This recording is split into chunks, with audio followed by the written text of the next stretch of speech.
just as Johnny Carson isn't in your living room when you're watching him on the TV, Primitive is saying is that the color green and the table and everything that are out there aren't really out there when you're watching them. What's out there are these frequencies that your mind converts into a hologram to look at these things. Now this idea that we don't respond to reality, that we respond to our internal hologram or model of reality, has been used by a lot of people as an explanatory principle for some amazing things. And one is, there have been lots of studies. I mean, there have been studies of basketball players, for example, where they'll take one group of basketball players and they'll have them just practice shooting baskets. Then they'll take one group and they'll have them practice shooting baskets in their mind and do that exclusively. And then they'll take a third group and have them practice shooting basketballs in their mind and practice in reality. And it turns out that the ones who only shoot basketballs in their mind are almost as adept at doing it after they've practiced this for a while as the ones who do it in reality, that their bodies respond to this model of reality in an extraordinary way. And an example that I've given in some of the other talks that I hope you'll forgive me if I repeat it, because I think it bears repeating, especially with some of the stuff that we're going to get to in a minute, is an Israeli study where a fellow took a group of soldiers and he divided them up into three, and they were all marching 25 miles. But he didn't tell them, each of the groups, what they were marching. One group he told the truth. He said, you're marching 25 miles. One group he said, you're marching like 10 miles. Another group he said, you're like marching 35 miles. And when they got done, he performed all these physiological measurements, and he discovered that they didn't respond to the actual amount of miles that they had marched. They responded to their idea of what they thought they had marched.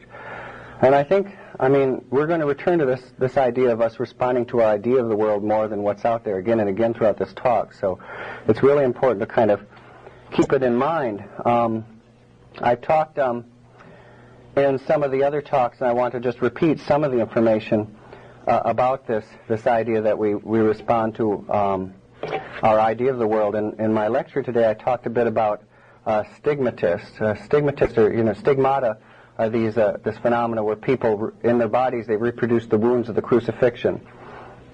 And the interesting thing is that stigmatists, it's been shown that they each manifest the wounds in a different way, which would not be if they were manifesting the wounds of a historical Christ. If they were actually manifesting historical reality, they would all have identical wounds, but they don't. And in fact, people who've studied this have found that what they really manifest is the wounds as they appear in their favorite painting of the crucifixion.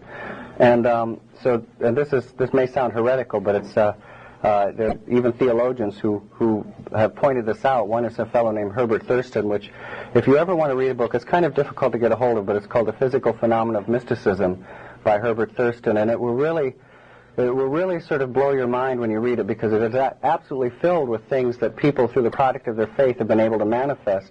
Just another example out of that, I forget the exact term for it. I think it's they call them rings of Christ or something.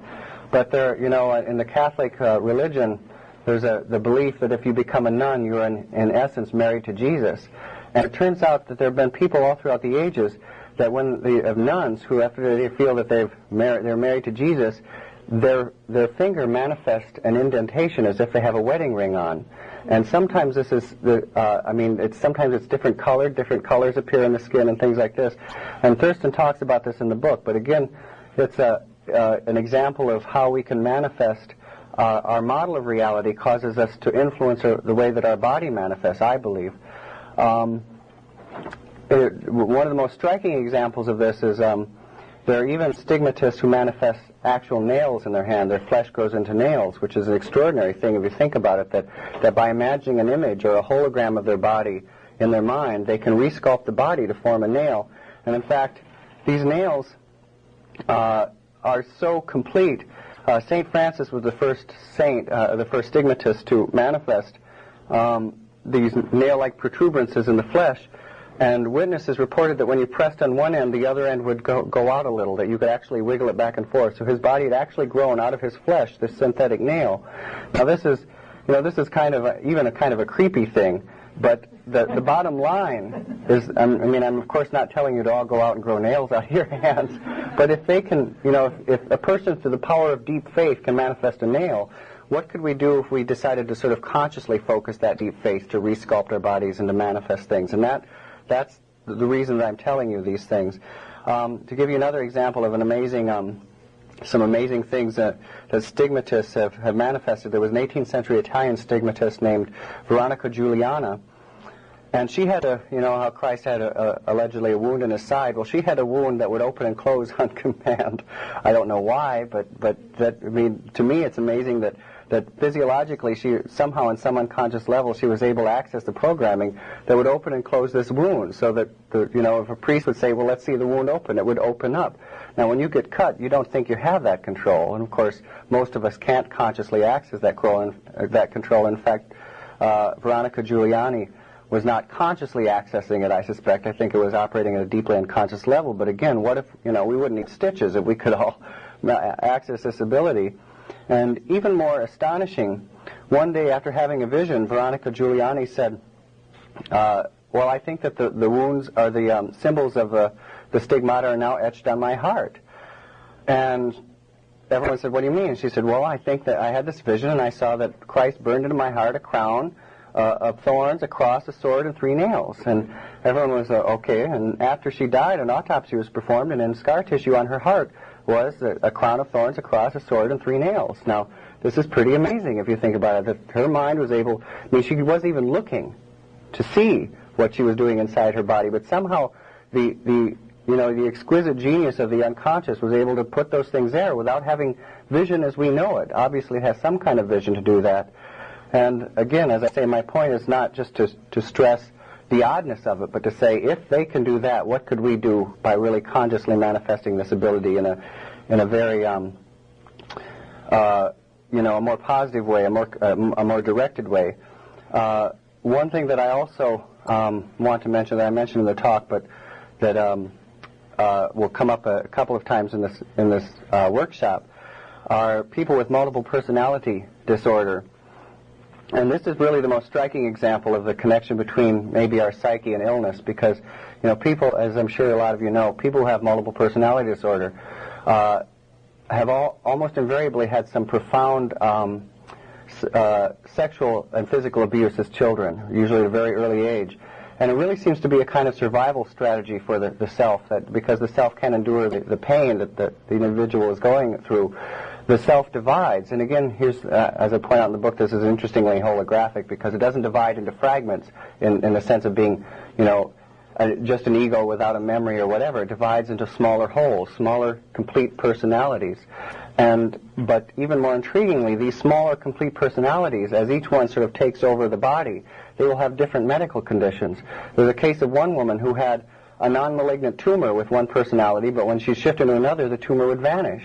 Now, this is pretty amazing, you know, that we have this physiological mechanism at some level, clearly, that we can do this. There are people with diabetes, there are people with allergies who can shift from one to the other. They can even shift eye color. And I'm going to mention some other things I can do a little later in the talk. But this, you know, as I say, is that we're looking at all these things to sort of say, okay, if this is part of human potential, what does this mean? What is our potential? The third area of that the holographic idea has pretty astounding implications is all of these things that I've talked about really probably involve just undiscovered biological pathways. They don't necessarily involve anything paranormal. There's not necessarily anything paranormal in the fact that we can open and close a wound. It may just be that our bodies have that control. In fact, some of these things, for example, I talked about Veronica Giuliani able to manifest, you know, the emblems of the crucifixion on her heart. There are people who have been hypnotized, and they can have numbers and letters appear on their skin as red patches on their skin just through hypnotic suggestion. So this doesn't, as I say, this does not necessarily seem paranormal, but there are an area that I'm very interested in, because I've lived a life that's quite filled with paranormal phenomena, is that I think that the holographic idea does go into realms where maybe the laws of physics are challenged, or at least that there are laws that we haven't discovered yet. There are things going on that we haven't quite discovered and need to look at, not the least of which is this Bavarian stigmatist that I mentioned, Theresa Neumann. When she would go into a trance and the wounds of the crucifixion would appear on her, they would always place her in a bed. She'd be reclining, and the blood that would come out of the wound on her feet would not drip down, because she was, in her mind, she was mimicking the way Christ was on the cross, and of course he was hanging on the cross this way, not lying in a bed. So the blood, after it left the wound, would go horizontally around her foot before it would drip down. Now this to me suggests that this is something that isn't just an undiscovered